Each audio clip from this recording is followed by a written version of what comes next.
ఏమంటున్నావు mummy? కరివేపాకుతో chicken rice చాలా బాగుంటుంది.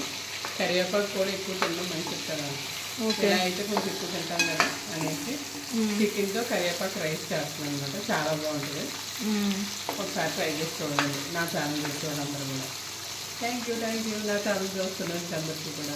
చూసారా ఫ్రెండ్స్, చికెన్ శుభ్రంగా చేసుకున్నామండి. దుమ్ములు లేకుండా మెత్తని ఉప్పు, కారం, పసుపు, అల్లం వెల్లుల్లి పేస్ట్ వేసి మొత్తం కలిపేసి ఒక అరగంట ఊరనివ్వాలండి. తర్వాత చూసారా, ధనియాలు, జీలకర్ర, కొన్ని ఆవాలు, ఎండుమిరపకాయలు, గరం మసాలా పొడి కూడా వేసానండి. పళ్ళు మిరపకాయలు, కరివేపాకు, ఉల్లిపాయలు, పచ్చిమిరపకాయలు ఇవన్నీ కూడా ముద్ద చేసానండి. కరివేపాకుది, పచ్చిమిరపకాయలు, ఎల్లుల్లిపాయలు వేసాను. తర్వాత ముద్ద వేసి వేపేసాను. రైస్ పక్కన ఉంచాను అనమాట. రైస్ శుభ్రం కలిపేసానండి. అందులో ఈ వేపిన చికెన్ ముక్కలు ఉన్నాయి కదా, అవి వేసి శుభ్రం కలిపేసాను. మూత పెట్టి కొంచెంసేపు ఉడకనిచ్చానండి. చాలా అంటే చాలా బాగుందండి రైస్. తినడానికి అయితే సూపర్ ఉంది. కారం ఘాటు కూడా బాగానే ఉంది. కరివేపాకు మనం తినమంటే తినం కదండి ఇంత. ఇలా అయితే కనుక ఎక్కువ తింటాం కూడా.